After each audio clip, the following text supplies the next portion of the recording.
Good morning students. Last class में गुप्त वंश का मैं कार्यकाल बता रही थी कि उस पहले शासक कौन थे, संस्थापक कौन हुआ, किसने नींव डाली गुप्त साम्राज्य की, किसके बाद कौन सा उत्तराधिकारी आया, कौन स्वतंत्र शासक थे। मैंने लास्ट वीडियो में ये सब डिस्कस कर दिया था मैंने। ठीक, अब नेक्स्ट टॉपिक पे आते हैं हम। जो पहला था स्वतंत्र संस्थापक, जिसका नाम था चंद्रगुप्त प्रथम, इसके बारे में थोड़ा जान लेते हैं, फिर उसके बाद आगे का डिस्कस करेंगे।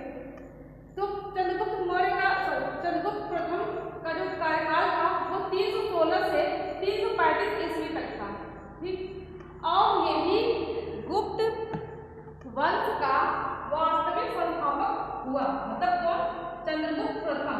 चंद्रगुप्त प्रथम ही गुप्त वंश का वास्तविक संस्थापक हुआ और इसका पुत्र घटोत्कच, मतलब ये घटोत्कच का पुत्र था। मतलब कि पहले तो श्रीगुप्त हुए, फिर श्रीगुप्त के बाद आए घटोत्कच। घटोत्कच के बाद जो आते हैं वो है चंद्रगुप्त प्रथम। ये कहा जा सकता है कि चंद्रगुप्त प्रथम घटोत्कच का पुत्र था। फिर बात करते हैं 319 से, मतलब कुछ उपलब्धियों की बात की जाए तो 319 से 320 ईस्वी में गुप्त संवत की स्थापना की। किसने की? चंद्रगुप्त प्रथम ने। मतलब चंद्रगुप्त प्रथम ने 319 से 320 के बीच में गुप्त संवत की स्थापना की और ये प्रथम शासक था जिसने सोने का सिक्का चलाया। मतलब पहला ऐसा शासक, पहला ऐसा वंश का शासक जो कि गुप्त वंश का संस्थापक था और घटोत्कच का पुत्र था, इसने सोने का सिक्का चलाया। बात करते हैं समुद्रगुप्त की। आपके सिलेबस में समुद्रगुप्त का ही ज्यादा चर्चा है। तो पहले नाम था समुद्रगुप्त। ये गुप्त वंश का एक महान योद्धा, कुशल सेनापति कहलाया और इसकी जो ये उपाधि थी, उपनाम जिसने दिया था वो है विंसेंट स्मिथ। विंसेंट स्मिथ ने अपनी पुस्तक अर्ली हिस्ट्री ऑफ इंडिया में भारत का नेपोलियन कहा। मतलब भारत का नेपोलियन, जैसे कि फ्रांस में, मतलब यूरोप में जो सेनापति था नेपोलियन सबसे मतलब कुशल था, तो उसने उसकी उपाधि दी किसने? विंसेंट स्मिथ ने। बात करते हैं इसको कुछ कूटनीति। कहा जाता है कि समुद्रगुप्त जो था वो कूटनीतिज्ञ था। मतलब कि वो ऐसी ऐसी नीतियों को अपनाता था जिससे क्या है कि लोग उससे मतलब बिना युद्ध के ही उसकी अधीनता को स्वीकार कर लेते थे।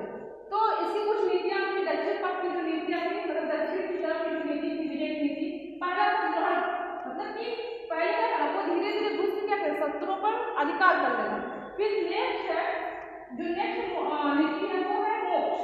मोक्ष में ये है कि मतलब कि उसे लगे कि मतलब यहाँ पे क्या समुद्रगुप्त का जो मत था वो पहला अधिकार करना, लेकिन समुद्रों को मुक्त भी करना था। जैसे कि उसे ना लगे, समुद्रों को ये ना लगे कि मैं क्या हूँ, बंधित हूँ मैं। मतलब इनको क्या ऐसे कूट ही करता था ना, कूट डालता था। तो इसमें यही था कि मतलब हालांकि इसने तो शत्रुओं पर अधिकार किया, लेकिन शत्रुओं को ये चीज नहीं लगता था कि क्या मैं किसी भी तरह से बंधक हूँ या कुछ नहीं। फिर अनुग्रह, मतलब ये नीतियां हैं। लास्ट नीति अनुग्रह, इसमें क्या है, लौट कर शत्रुओं पर दया करना। जैसे कि पहले क्या उसके घर में घुसना, उसको अधिकार करना, हालांकि अब उसे ये चीज ना एहसास होना कि हम लोग क्या एक बंधक है।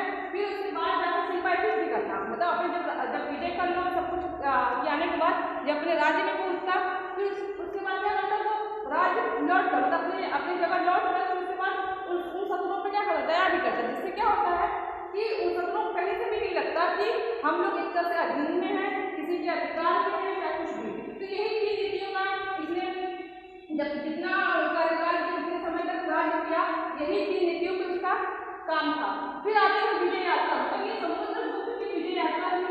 तो पहले विजय यात्रा थी उत्तर भारत की उत्तर भारत में विजय थी। इसमें क्या, इसमें इस उत्तर भारत का 9 राज्यों को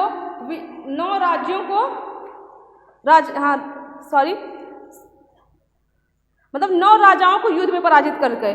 और उसने क्या किया, उन राजाओं के जो राज्य थे उन्हें अपने राज्य में, अपने साम्राज्य में मिला लिया। मतलब सर्वप्रथम यही था, सर्वप्रथम समुद्रगुप्त ने उत्तरी भारत मतलब उत्तर भारत मतलब उस टाइम में ये कहा जाता था कि आर्यवर्त के राजाओं पर आक्रमण किया और उस क्षेत्र में लगभग मतलब 9 राजाओं को पराजित किया और उन राजाओं के राज्यों को अपने साम्राज्य में विस्तारित कर लिया। फिर आते हैं मध्य भारत में। मध्य भारत के विजय का क्या उल्लेख मिलता है, तो इसमें ये कहा जाता है कि जो मध्य भारत था, तो जिसे उसके अभिलेखों से पता चलता है कि अभिलेख से जो ये पता चलता है कि जबलपुर तथा नागपुर मतलब मध्य भारत के बीच में जो है जबलपुर और नागपुर के निकट 18 अरबी राज्य हुआ करते थे। 18 अरबी राज्य हुआ करते थे और समुद्रगुप्त ने इन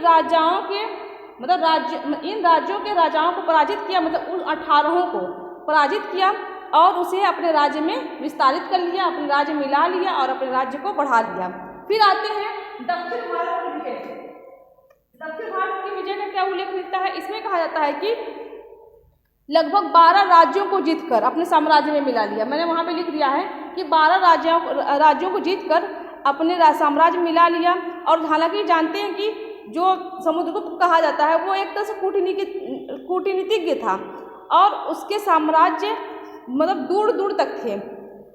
फिर और कोई भी तरह से शासनिक कठिनाई कभी आती ही नहीं थी उसके यहाँ।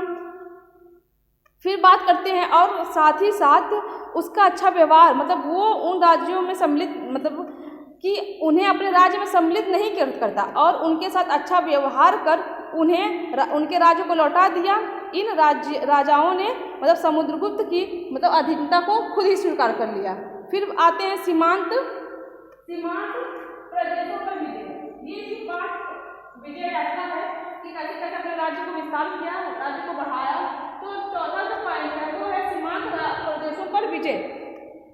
तो समुद्रगुप्त ने मतलब जैसे राज्यों को तो छोड़ा ही, मतलब अपने जो मध्य भारत हुआ, उत्तर भारत हुआ, उसके साथ साथ जो सीमांत थे मतलब जो लगे हुए थे, सीमाओं से लगे हुए थे, उन प्रदेशों को भी नहीं छोड़ा। कुछ प्रदेशों को उसने युद्ध में परास्त किया और कुछ को बिना युद्ध किए ही अपने अधीनता खुद स्वीकार करवा लिया। और इन राज्यों के राजा समुद्रगुप्त को कर भी प्रदान करते थे, मतलब अधीनता को स्वीकार भी किया बिना युद्ध किए। और साथ ही साथ जो जो सीमांत प्रदेशों के जो राजा थे वो खुद कर उसे प्रदान करते थे। फिर आते हैं गढ़ राज्यों के विजय की बात अगर की जाए तो ये कहा जाता है कि इस काल में कुछ ही गढ़ राज्य थे, ठीक। और जो गुप्त साम्राज्य के दक्षिण पश्चिम में और जो गढ़ राज्य थे वो गुप्त साम्राज्य के दक्षिण पश्चिम में स्थित थे। और इसमें क्या था, प्रजातंत्रात्मक शासन व्यवस्था का प्रचलन था। और क्या समुद्रगुप्त ने वहाँ पे भी बिना युद्ध किए, मतलब कि गणराज्यों पे भी बिना युद्ध किए ही वो लोग क्या थे, गणराज्य क्या थे, वो समुद्रगुप्त की अधीनता को स्वीकार कर लिए। तो ये इसकी कुछ विजय यात्राएं थी कि वो कैसे कैसे नीतियां बना के और ये जो विजय थी वो सब ये तीनों नीतियों पे काम करती थी, ठीक है।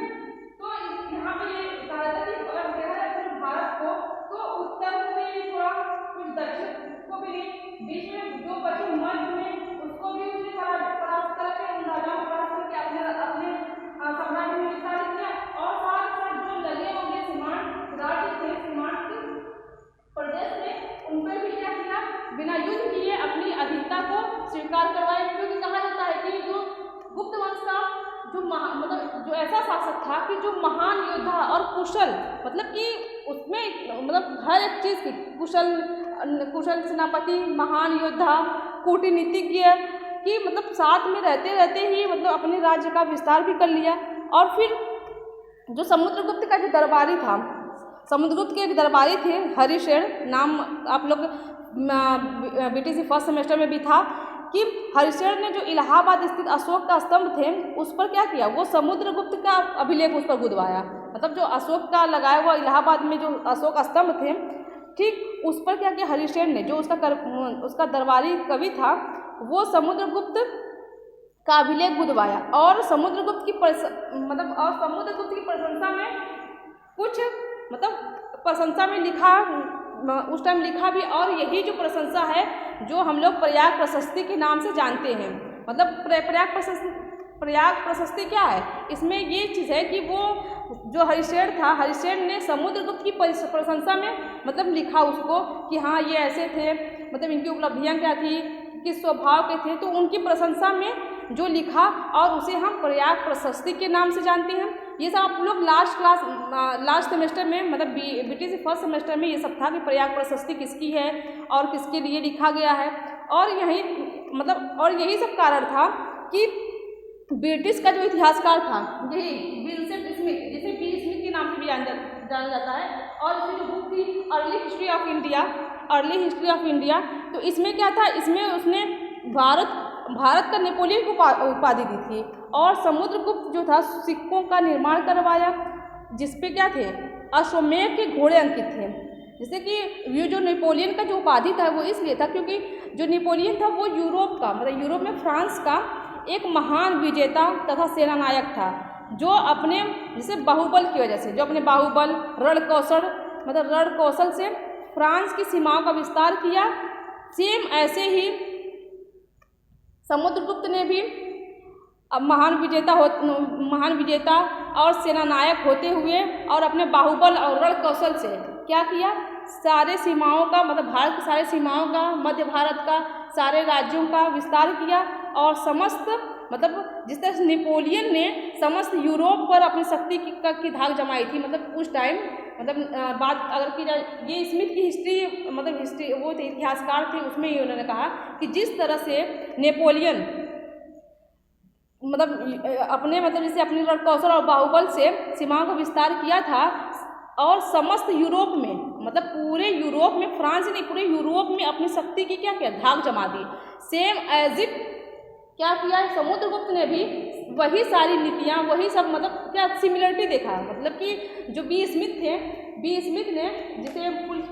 जिसका नाम है विंसेंट स्मिथ, उन्होंने मतलब सिमिलरिटी देखी कि जो समुद्रगुप्त थे वो सब कुछ क्या है, उसकी सिमिलरिटी इससे मिलती है, मतलब नेपोलियन से मिलती है, तो इसलिए उसने भारत का नेपोलियन की उपाधि से दी थी कि जिस तरह से नेपोलियन अपने बाहुबल और रण कौशल से सीमाओं का विस्तार किया और अपनी पूरी यूरोप पे धाक जमाई, सेम ऐसे ही समुद्रगुप्त ने पूरे भारत पर अपने पूरे राज्य पर अपनी शक्ति की धाक जमाई।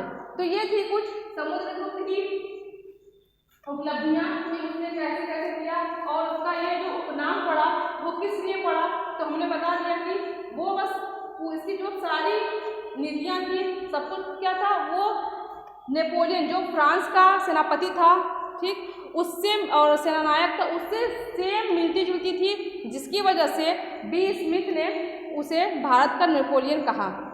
ठीक है, आज क्लास में इतना ही, नेक्स्ट क्लास में नेक्स्ट देखेंगे। Thank you.